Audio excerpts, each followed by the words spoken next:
Hey everybody, and welcome to the next episode of Epic Arms. So, we have some very good news. Of course, last time we had the World War II mod being released in Battlefield 1, and a new mod has been released that is a combination of World War II, but also World War I maps. It has a lot of the stock World War II mods from previous Man of War, but also even Phases of War, and it has a lot of World War I maps and units, so we can finally do some World War I battles in first person with this mod. Not only that, I also saw that the Born in the Fire was ported over to Call to Arms, so we can do some American Revolution, we can do some Cowboy versus Indian, and we can even do some Napoleonic warfare, which is in there as well, and some Civil War as well. So again, keep those suggestions coming for cooler scenarios that cool scenarios, historic accurate scenarios is also welcome, that I then get to recreate, but also actually be a part of in first person. This is not necessarily based on a particular battle, but this is just a German assault on a British defended position. We're going to be playing as both sides. Let's go.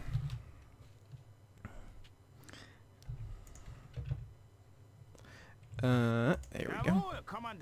Jawohl, Kommandant. So, the audio files that are being used are from World War II, so you will hear them say some incorrect things. Now, the only thing I was a little bit disappointed with is, and I hope that this will get updated, is that even though the French are in this mod, the old German units with the pikes on their helmets, they're not in this. So even though technically we could do early World War I battles, the outfit of the Germans would be incorrect. Maps from that era are provided though.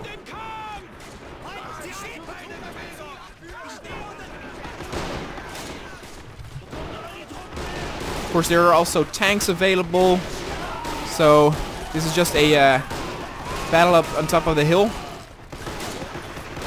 We'll definitely do some combined assaults as well, where it's infantry.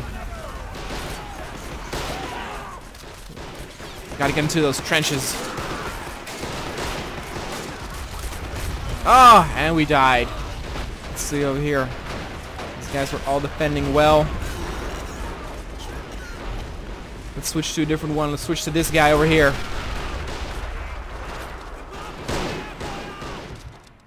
Oh.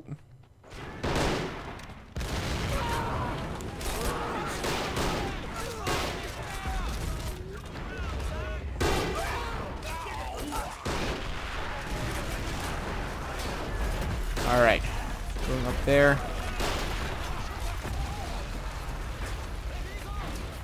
I realized that with the HUD I actually have a targeting reticule. Trust me, as there's no actual iron sights in this mod, it's very difficult to actually hit them at all.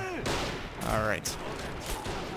Looks like we actually have a bit of trouble getting up this hill, even though we have many more men than the British do. Just gotta get into those trenches. That's the most important thing. Get into the trenches, you get a little bit of cover.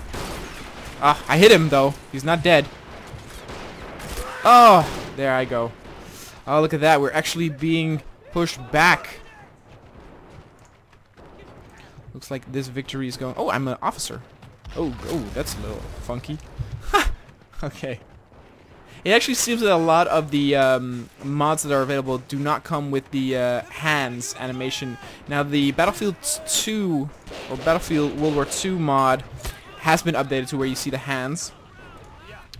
But for example, the Civil War, American Revolution War, they also are missing the hands. Basically looks kind of like this. I don't mind it that much, but it is a small little detail that of course would be better if the hands were there. But again, it doesn't ruin the gameplay experience in my opinion.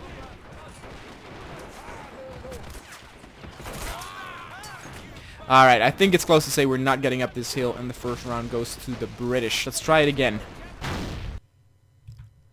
Alright guys, I added a few more units. Let's actually now do this one with the thing. I added a lot more units. I added 40 more units. Just look, this is also a reason why I don't like to play with the HUD on. It's because you see those markers underneath the characters. It would have been cool if you could customize it in the options, maybe you can. Actually, I never looked. But, you know, to turn certain aspects of the HUD off. That'd be nice because, you know, it's a little bit arcadey. It's a little laggy in the beginning, but go with it. So, one thing that I do love about just Man of War and also Call to Arms is how powerful artillery is. So I believe that the British have only 2 artillery pieces. They have some mortars, but that is enough to stop this huge army. I am not kidding when I say that I think the Germans have about 80 or so more men, maybe even more than that, than the British. Yet they're not able to easily capture this hill because they're so well defended behind their trench or in their trenches. You know, morale, of course, plays a part in this as well. My character's actually getting tired.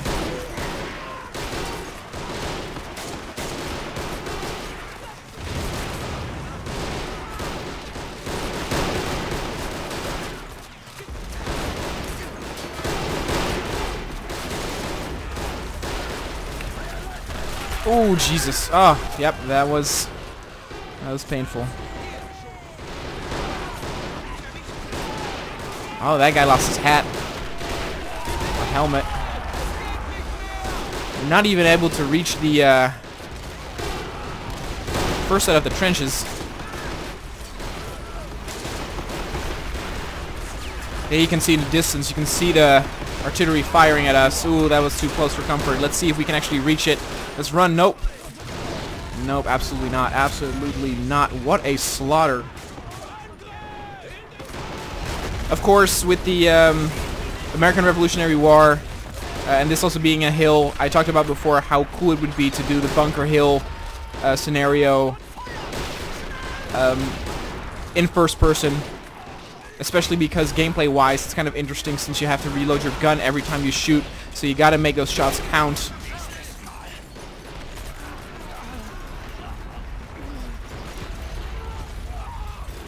Well, at least we're in. We have a little bit of protection. Out. Just as I say that, I got shot. Here you can see we're actually being pushed back again. This guy tries something heroic. He actually lost his helmet.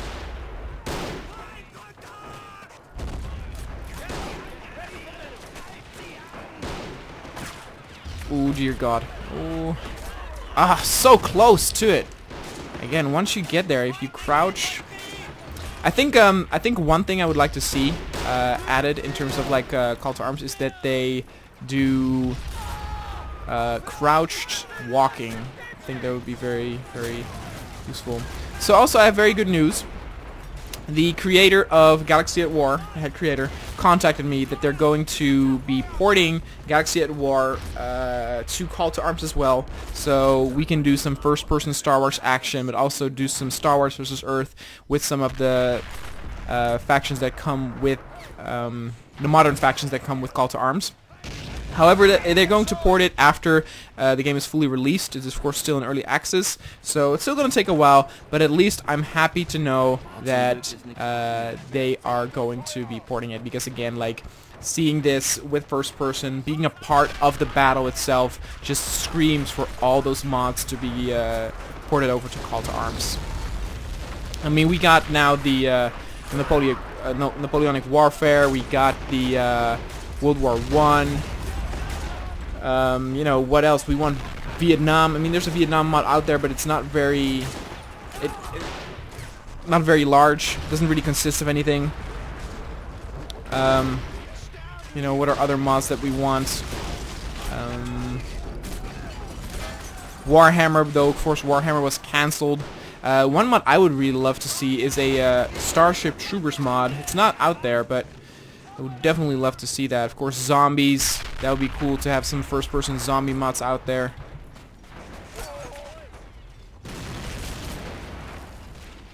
Stalker, something like that. Just cool stuff. Alright, well, again, even though there are quite a few units left, they're all pretty much being pinned down, pushed back. There's no way they can take it. So it makes you, it shows you how powerful that defense position is. I mean, here you can actually see. Oh no, okay, they have 4. Okay, well, that explains it a little bit, I guess. So, I gave them a bit more artillery than I first thought. Alright, let's try it now from the British perspective. Alright, let's try it first as a regular infantry unit. And then we'll end the video as actually playing as one of the artillery pieces. Of course, I could also be a machine gunner, but I think it's also okay with this. Let's actually get into the trenches with our buddies.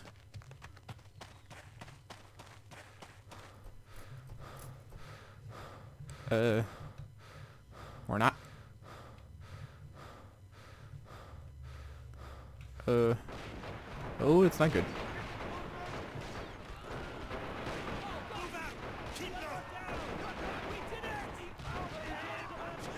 Oh, there they are. It's the huge, huge group over there.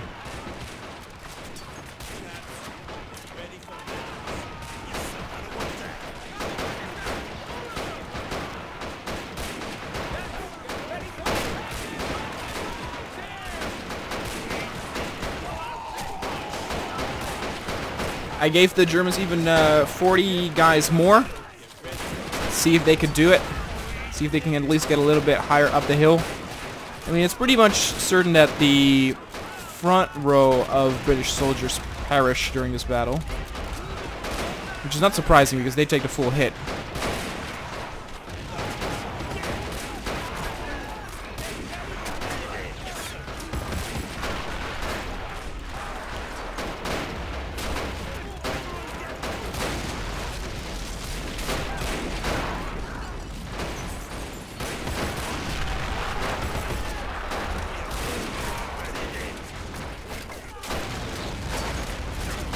Gotta reload.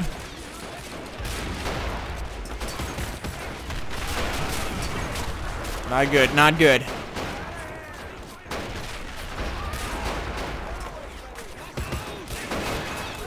Oh! There it went. Let's actually be one of these guys.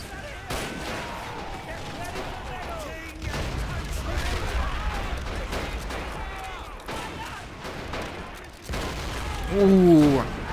Nice impacts.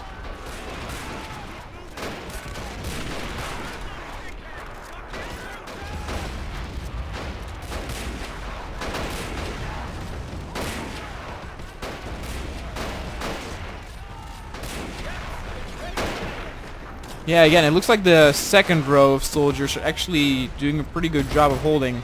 We have a few casualties here and there. This is actually a good position. A little bit of overview here. I think we actually already pushed them back into a pin down position.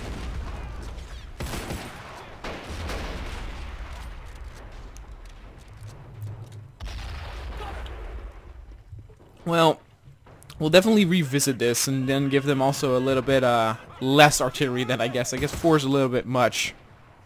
Maybe 2 is better.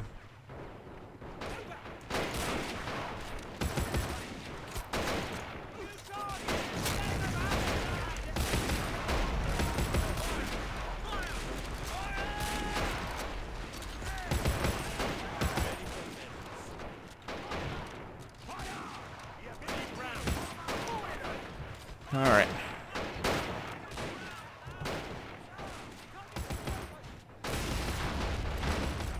The difficult thing about being in the trenches is getting out of it.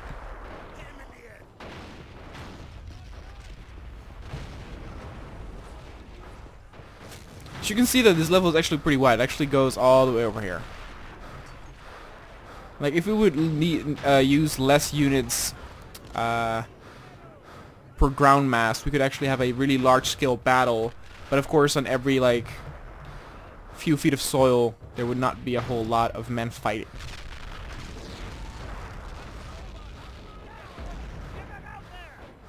The flashing of the screen means I'm tired, not wounded.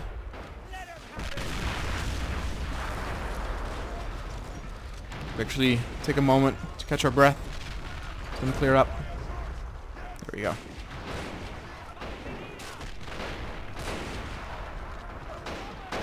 Oh, look at that. Some of the first front are still alive and kicking.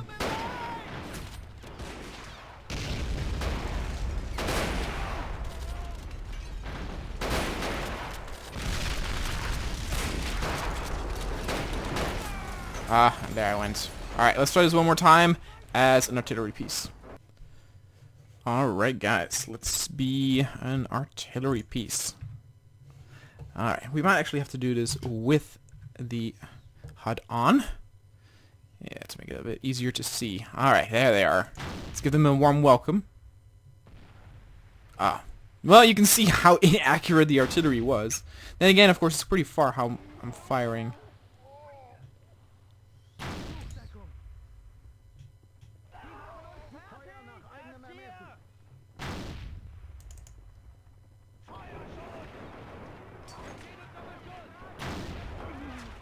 Reloading these for some reason takes forever.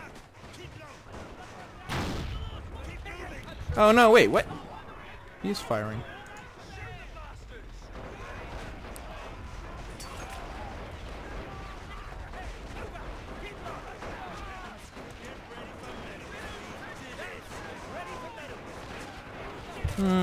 Not too sure what's going on here.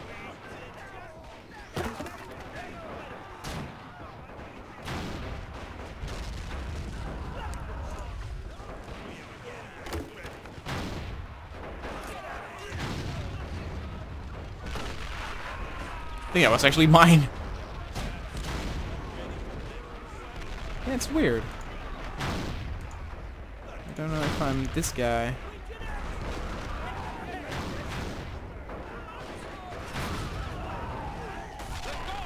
See that they're still in the river over there.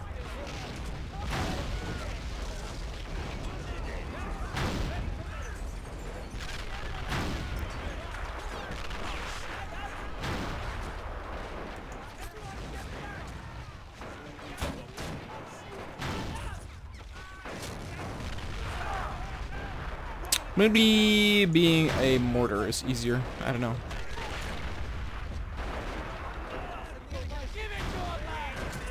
I don't even know where that went. Oh my god, that might have been us. It might not have been, actually. Oh, they're running. Okay, that's us. Well, at least the mortars are reloading correctly. But again, very inaccurately. I don't know what they're doing over there. It's out of range, too.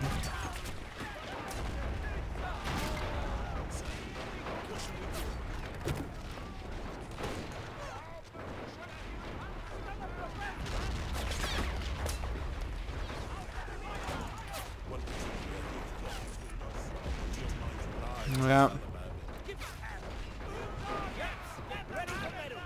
See if you can get him. Nope. It's so difficult to be accurate with the mortars.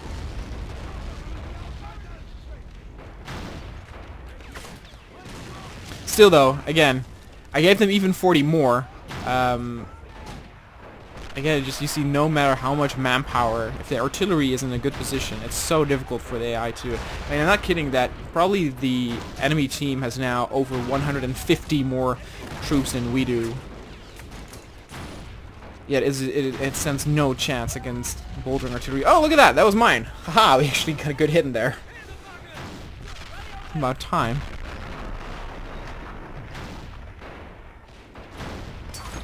But one thing that I love about this, being able to play it first person and having all these mods available, is to kind of like almost imagine or pretend like we have these first person shooter games set in all these time zones we've never had before. You know, a first person shooter in a Napoleonic War or in the Civil War. Of course there was Darkest of Days, but you know, they're very rare. Ooh, that might have been mine. I don't know. The explosive was a little bit big. Or explosion. But yeah, of course the first-person controls are not perfect. You're not as agile as in things like Arma or Call of Duty for that matter. But still, again, like I said, it is fun for pretend use only. Anyway, guys, I think we established again that we have defended the hill very well. There's a lesson to be learned here again, that four artillery pieces are just too much, or I actually have to give the attacking team some more armor. Though actually the next scenario that we're going to do is actually going to be a combined assault where they do have tanks, and the tanks are taken out really, really easily. like one hit and they're taken out. So I actually have like 4 tanks at there, but they all get blown to bits before they can even do something. So that would be the same thing here. It's just a very difficult hill to break. You probably need to soften it up with artillery yourself before attacking it. Anyway guys, thanks so much for watching. Again, suggestions for scenarios for Epic Arms would be appreciated. Again, we have a multitude of mods now available, so all kinds of settings and maps are available. So let me know your creative ideas and we'll get to it. Thanks for watching, and I'll see you guys next time.